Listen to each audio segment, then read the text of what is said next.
Apple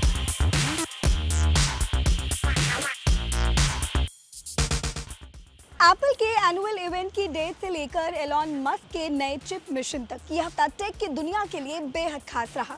जहां एक तरफ सैमसंग और एप्पल के बीच की दूरियां खत्म हो रही हैं, तो वहीं बीएसएनएल आपके लिए एक बेहतरीन सर्विस लेकर आया है। हेलो एवरीवन, मैं हूं नवमी कौल और आप देख रहे हैं टेक टॉप 10। तो चलिए बिना देर किए जानते हैं इस हफ्ते की 10 बड़ी टेक खबरें। एप्पल ने अपनी सबसे बड़ी एनुअल कॉन्फ्रेंस WWDC 2026 की डेट का ऐलान कर दिया है।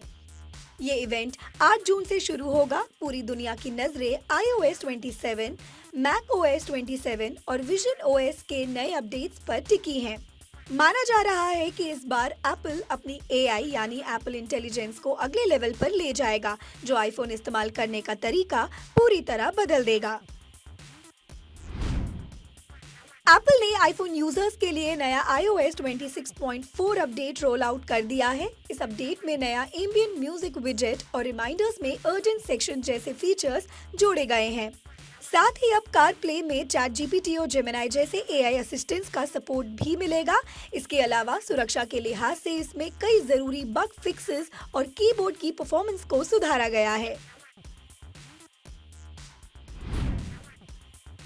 सैमसंग ने अपनी गैलेक्सी S26 सीरीज में एक बड़ा अपडेट किया है। अब सैमसंग यूजर्स एप्पल के एयरड्रॉप के साथ आसानी से फाइल शेयर कर सकेंगे।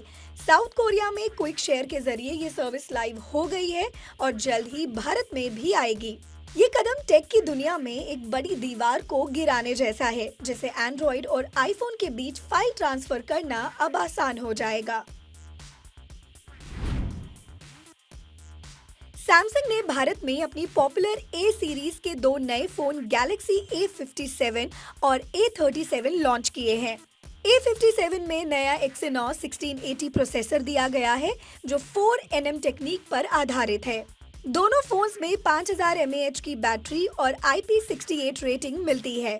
मिड रेंज सेगमेंट में सैमसंग ने इस बार डिजाइन को काफी स्लिम रखा है और 45 वॉट की फास्ट चार्जिंग का सपोर्ट भी दिया है। एलॉन मस्क अब चिप की दुनिया में क्रांति लाने की तैयारी में है। मस्क का नया प्रोजेक्ट टेराफैब टेक्सास में एक बड़ी AI चिप फैक्ट्री बनाने जा रहा है।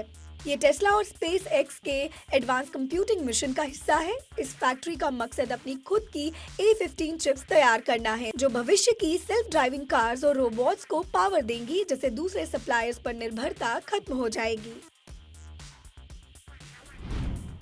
गेमिंग के दौरान फोन हीट होने की प्रॉब्लम को खत्म करने के लिए OnePlus ने दुनिया का सबसे पतला मैग्नेटिक स्मार्टफोन कूलर लॉन्च किया है।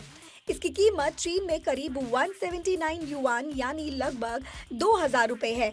ये सिर्फ 9.8 mm पतला है और मैग्नेट के जरिए आईफोन और एंड्रॉइड दोनों पर चिपक जाता है। हेवी गेमिंग के दौरान ये फोन का टेम्परेचर तेजी से कम कर देता है।